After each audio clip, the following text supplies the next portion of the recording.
एक वाक्य से इसको समझते हैं। महाभारत में एक वाक्य आता है, यतो धर्मः ततो जयः। जहां धर्म है वहां विजय निश्चित है। अनेक बार महाभारत में इस वाक्य का प्रयोग हुआ है।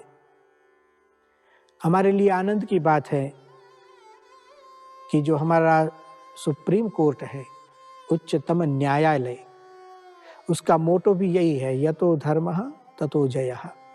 एम्बलम आप देखिए, इस वाक्य को लिखा है, महाभारत के वाक्य को। जहां धर्म, कर्तव्य निष्ठा, वहां विजय निश्चित है। लेकिन मैंने आश्चर्यकारी इसलिए कहा कि यह वाक्य भीष्म के मुख से निकलता है, द्रोण के मुख से निकलता है, 13 बार तो गांधारी के मुख से निकला है।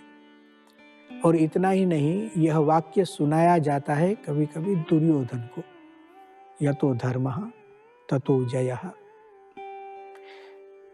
अब देखिए, दुर्योधन यह सुनता है, इस वाक्य का एक पूर्वार्ध है, उसके साथ इसको जोड़ने पर पता चलेगा कि दुर्योधन के मन में क्या चल रहा है।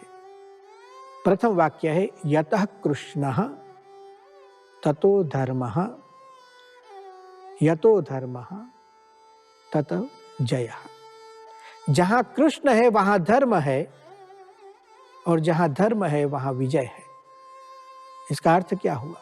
धर्म की व्याख्या क्या हुई? जहां कृष्ण है तो स्वाभाविक रीत से सिद्ध हो गया कि कृष्ण तो पांडव के पक्ष में है, तो धर्म तो पांडव के पक्ष में है, तो जीतेगा तो पांडव ही। यह वाक्य पुनः पुनः महाभारत में दुर्योधन को भी सुनाया जाता है। स्वयं भीष्म पितामह, स्वयं द्रोणाचार्य, गांधारी भी कहती है। जब दुर्योधन इस वाक्य को सुनता होगा, कितना असंतोष होता है, अविश्वास और आशंका। और यह अविश्वास और आशंका दोनों महाभारत के युद्ध स्थल पर दुर्योधन के हृदय में प्रकट हो जाता है। एक वस्तु निश्चित है कि जहां अविश्वास हो, अपने ही लोगों में, अपने ही पक्ष में जहां अविश्वास हो, तो समझ लेना चाहिए आशंका और भय अवश्य उत्पन्न होगा। जो दुर्योधन के जीवन में दिखाई देता है, उसको अविश्वास, उसको विश्वास नहीं है भीष्म में। हाँ, विश्वास है। कैसा? कि भीष्म को ज्यादा पांडव पसंद है। उसको द्रोण में विश्वास नहीं है, लेकिन एक विश्वास है कि द्रोण मानते हैं कि पांडव धर्मयुक्त है और मैं अधर्मी हूं।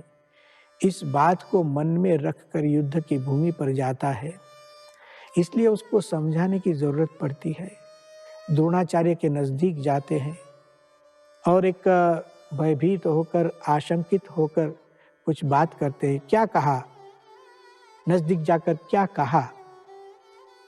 दुर्योधन द्रोणाचार्य जी से कहते हैं, श्रीमद् भगवद गीता में लिखा गया 3 श्लोक में, पश्येताम पांडुपुत्राणाम आचार्य महतीम चमुम व्यूढ़ाम द्रुपद पुत्रेण तव शिष्येण धीमता।